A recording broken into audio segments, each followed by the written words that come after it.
জাদুর ৫ খাসের লেহেঙ্গা। অনেকদিন আগের কথা। সুবলপুর নামের একটা গ্রামে এক গরিব চাষির পাঁচটা মেয়ে ছিল। চাষি তার ৫ মেয়ের ভরণ পোষণের দায়িত্ব নিতে গিয়ে হিমশিম খাচ্ছিলেন। তাই তিনি তার ৫ মেয়েকে কাজে পাঠিয়ে দেন। ওরা শহরে ৫টা বাড়িতে কাজে লেগে যায়। ওরা শহরের বাড়িগুলোতে আয়ার কাজ করত, কিন্তু শহরে আয়ার কাজ করা কত কঠিন এরা প্রথমে বুঝতে পারেনি। ওরা প্রতিদিন কাজ করে এসে বিকেলবেলা তখন ওদের বাবা ওদেরকে বাড়িতে নিয়ে যেত। এভাবেই দিন যাচ্ছিল। ওরা ভোর সকালে শহরে এসে পড়তো আর কাজকর্ম সেরে গ্রামে ফিরে যেত।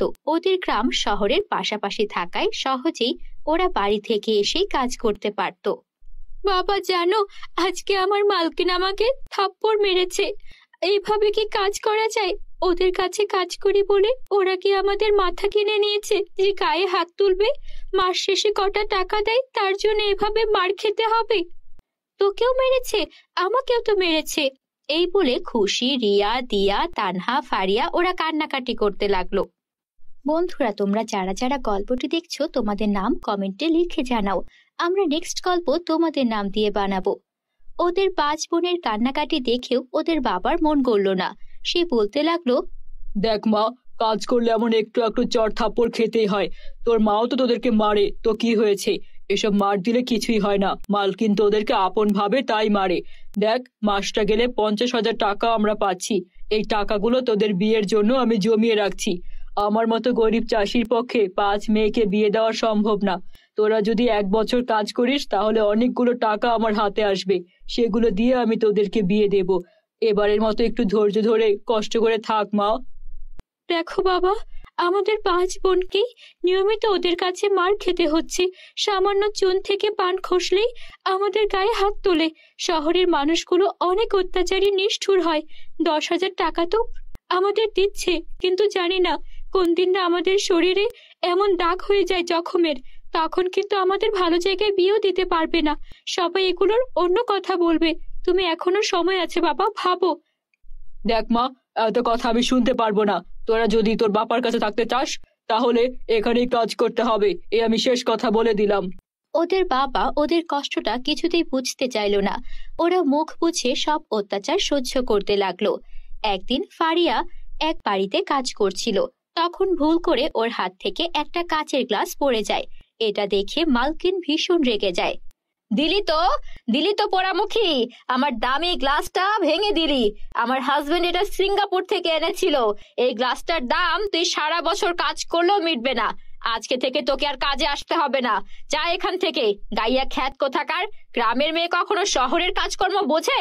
তোর বাবা কত হাতে পায়ে ধরে তোকে কাজে দিয়ে গেছে, কিন্তু আজ থেকে তোকে আর কাজে আসতে হবে না। ঠিক আছে, আমিও আসতে চাই না আপনার মতো এক দজ্জাল মহিলার কাছে কাজ করতে। শুনুন, আমি কলেজে পড়াশোনা করছি। এমন না যে আমি কোনো মূর্খ মেয়ে। আমি ঠিকই পড়াশোনা শেষ করে অনেক ভালো একটা চাকরি করব। দজ্জাল মহিলা এই বলে রাগে গিজগিজ করতে সেখান থেকে ও বেরিয়ে এলো। অন্যান্য বোনদের সঙ্গেও নিয়মিত এমন অত্যাচার হচ্ছিল। ওরা তখন ৫ বোনে ঠিক করলো ওদের বাবা ওদেরকে বাড়ি থেকে তাড়িয়ে দিলেও ওরা কোনোভাবেই শহরে আর কোনো কাজ করবে না। ওদের বাবা তখন ভীষণ রাগারাগি করতে শুরু করলো। কি করেছিস কি তোরা? হ্যাঁ, বেয়াদবি করেছিস। ওইখান থেকে তোদের তাড়িয়ে দিয়েছে কেন? এখন সংসার চলবে কিভাবে? বাবা, তুমি আমাদের বাবা হও, তোমার দায়িত্ব আমাদের লালন পালন করা, নাকি আমাদেরকে কাজে লাগিয়ে তোমার বসে বসে খাওয়া? তুমি তো আগে চাষার কাজ করতে, এখন তো তাও করো না। আমাদেরকে কাজে দিয়ে বসে থাকো বাড়িতে। অনেক হয়েছে, আমাদেরকে বাড়ি থেকে তাড়িয়ে দিলে দিতে পারো, তারপরও আমরা শহরে কাজ করতে যাব না। গ্রামেই আমরা থাকবো। আমরা ৫ বোন কলেজে পড়ি, আমরা দরকার হয় টিউশন করাবো, কিন্তু তারপরও ওইভাবে কাজ করব না। খুব টিউশন করাবি? টিউশন করিয়ে কয় টাকা পাবি? হ্যাঁ, এখানে গ্রামে ১০০ টাকার বেশি টিউশনের টাকা দেয় না, আর শহরেও তোদেরকে কেউ নেবে না।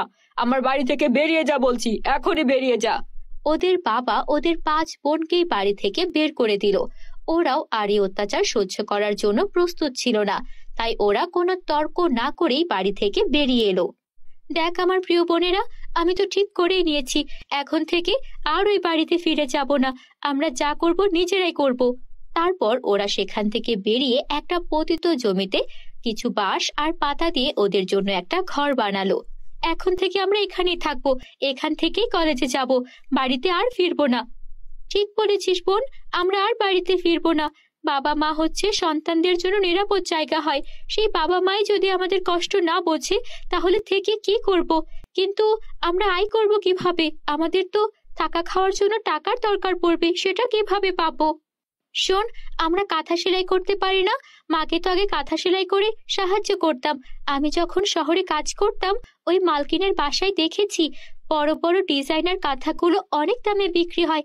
আমি ঠিক করেছি আমরা 5 বোন মিলে কাঁথা সেলাই করব আর সেগুলো শহরে নিয়ে বিক্রি করব। কিন্তু কাঁথা সেলাই করার জন্য তো কাপড় দরকার হবে। কাপড় কোথায় পাবো? কেন? আমরা যে গত মাসে কাজ করেছিলাম 50,000 টাকা পেয়েছিলাম, ওইটা তো বাবাকে দেইনি। ওই টাকা দিয়েই আমরা কাপড় কিনে আনবো। তারপর ওরা 5 বোন বাজারে যায় আর বাজার থেকে 50,000 টাকার কাপড় কিনে আনে। সেগুলো দিয়ে ওরা নতুন কাঁথা সেলাই করে।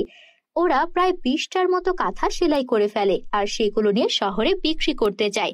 ওরা একটা বুটিক হাউসে ওদের কাঁথাগুলো বিক্রি করে ফেলে। দেখেছিস, তোদেরকে বলেছিলাম না, আমি এইভাবেই নিজেরাই আমরা নিজেদের পায়ে দাঁড়াতে পারবো। এখন আমাদেরকে আর কেউ কোনো অত্যাচার করতে পারবে না। আমরা তো কাঁথা সেলাই করে নিজেদের অবস্থার পরিবর্তন করে ফেলেছি। 20টা কাঁথা 2 লাখ টাকায় বিক্রি করেছি। বাবাকেও এখন দেখিয়ে দেব যে আমরাও কোনো অংশে কম নই। তখনই ওদের বাবা ওদের বাড়িতে আসে। প্রথমে ওদের বাড়িটাকে ভেঙে দেয়, তারপর ওদের থেকে ওই 2 লাখ টাকা জোর করে কেড়ে নিয়ে যায়। তোদেরকে এতদিন খাইয়েছি পরিয়েছি, তার এই দাম দিচ্ছিস? 2 লাখ টাকা আয় করেছিস? হ্যাঁ, এখনই টাকা দে আমাকে, নয়তো তোদেরকে এখানেই জ্বালিয়ে দেবো আমি। এই বলে ওদের 5 বোনকে ওদের বাবা ভীষণ মারতে থাকে। মেরে টাকাগুলো নিয়ে সেখান থেকে চলে যায়। ওরা 5 বোন কি করবে বুঝে উঠতে পারছিল না। ওরা খুবই কান্না করছিল। ঠিক করে এই নিষ্ঠুর পৃথিবী ছেড়ে ওরা বিদায় নেবে। তাই ওরা একটা পুকুরের কাছে যায় ঝাঁপ দিতে। তখনই সেখানে থাকা পুকুরের একটা পরী ভেসে ওঠে আর বলে, তোমরা তোমাদের জীবন এভাবে শেষ করতে পারো না। তোমরা 5 বোন অনেক পরিশ্রম করেছো। যেদিন তোমরা বাঁশ আর পাতা দিয়ে নিজেদের জন্য ঘর বানাচ্ছিলে, আমি সেদিন থেকেই তোমাদের দেখছি। তোমরা কত পরিশ্রম করে কাঁথা সেলাই করেছো। তোমাদের বাবা যা করেছেন তার শাস্তি সে পাবে, কিন্তু তার আগে তোমরা এটা নাও। এই বলে পুকুরের পরী ওদের 5 বোনকে জাদুর 5টা ঘাসের লেহেঙ্গা দিল আর বলল, এই লেহেঙ্গাগুলো তোমরা পরে যা চাইবে তাই করতে পারবে। তোমরা চাইলে অনেক অনেক কাঁথাও বানিয়ে নিতে পারবে আর নতুন করে আবারও শুরু করতে পারবে। ওরা 5টা লেহেঙ্গা নিয়ে চলে এলো আর তারপর আবারও নতুন করে কাজ শুরু করলো। এদিকে ওদের বাবা বাড়িতে যাওয়ার আগেই তার হাত বাঁকা হয়ে গেল, পা ভেঙে গেল আর সে একদম পঙ্গুর মতো মাটিতে পড়ে রইল। এটা আমার সাথে কি হচ্ছে? এটা হতে পারে না। তখন ওদের 5 বোনের মা এসে বলল, তুমি আমার মেয়েদের অনেক কষ্ট দিয়েছো। তোমার মতো বাবা যেন আর কারো না হয়। তুমি এটাই শাস্তি পেয়েছো, এটাই ভালো হয়েছে। আজীবন এমনই থাকো। এভাবেই ওদের বাবা তার খারাপ কাজের শাস্তি পেয়ে গেল আর ওরা 5 বোন সুখে শান্তিতে জীবন কাটাতে লাগলো। বন্ধুরা, আমাদের চ্যানেলে নতুন হলে আমাদের চ্যানেলটিকে সাবস্ক্রাইব করতে ভুলো না যেন। Bye bye.